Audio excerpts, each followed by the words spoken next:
Congress party అంటే ఐదేళ్ళు OC BC SC ST minority అంతేనా అందరూ కూడా ఉండాలి. అన్ని మతాలు అన్ని కులాలు అందరూ కూడా ఈ గ్రామ కమిటీలో తీసుకోవాలి.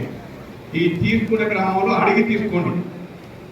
నీ పేరు పెడుతున్నావు, నువ్వు పని చేస్తావా లేదా, టైం ఇస్తావా లేదా, టైం ఇచ్చే వాళ్ళను పనిచేసే వాళ్ళని తీసుకోండి. ఒకటి అయితే నేను చిన్న మాడిఫికేషన్ ఏంటంటే నా ఆలోచన ఏముందంటే ఇంకా కంటే చేయాలనే ఆలోచన ఏముందంటే గ్రామ కమిటీలో మొత్తం 10 కమిటీ ప్లస్ గ్రామ కమిటీ 11 కమిటీ, ఇంకా మనకు 17 ఉన్నాయి. 17 కాకపోయినా మినిమం 10 కమిటీలు. ఒకటి పెద్ద కమిటీ మినిమం 10 మంది ఉండాలి. ఒకవేళ ఎక్కుంటే సంతోషమే. అట్లాగే ఇంకా 10 కమిటీలు, ఈ 10 కమిటీలలో మినిమం 5 మంది ఉండాలి. ఒకటి మహిళా Congress, youth Congress, NSUI, OBC, SC cell, ST cell, అంటే మైనారిటీ, తర్వాత కిసాన్ సెల్, లేకపోతే ఐఎన్టీసీ, సేవాదల్, ఇట్లా మత్స్యకారులు ఎక్కడ వీలుంటే అక్కడ 10 కమిటీలు.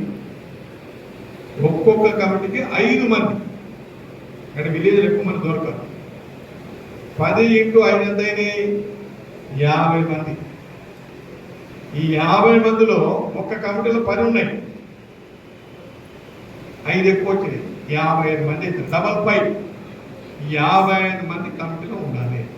ఒకవేళ ఎక్కువ దొరికితే తీసుకోండి, తప్పేం లేదు. ఈ రకంగా గ్రామంలోనే మన కమిటీ అత్యంత శక్తివంతంగా అత్యంత పటిష్టంగా తయారు కావాలి. అప్పుడే కాంగ్రెస్ పార్టీ గట్టిగా ఉంటుంది. ఇదొకటైతే రెండవది ఐడియాలజీ.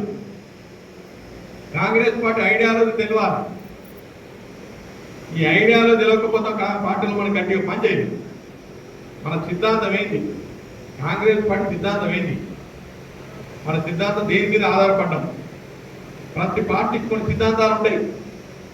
మనకేంటి? సెక్యులరిజం. అన్ని మతాలు అన్ని కులాలు భారతీయుల వద్ద ఒకటే. మన సిద్ధాంతం ఏంటి? సిద్ధాంతం అంబేద్కర్ గారు రాసిన రాజ్యాంగ నిర్మాణమే మన సిద్ధాంతం. ఒకటే మాట. కాంగ్రెస్ పార్టీ సిద్ధాంతం ఏంటంటే అంబేద్కర్ గారు రాసిన రాజ్యాంగంలో ఏమున్నాయో అవన్నీ మన సిద్ధాంతమే. దీంట్లో అన్ని మతాలు అన్ని కులాలకు సమాన గౌరవం, సమాన హక్కులు, సమాన అవకాశాలు, ఇదే కాంగ్రెస్ పార్టీ సిద్ధాంతం. కాబట్టి మీరందరూ కూడా దీన్ని దృష్టిలో పెట్టుకొని ఈ ఆర్గనైజేషన్ బిల్డప్ చేయాలి.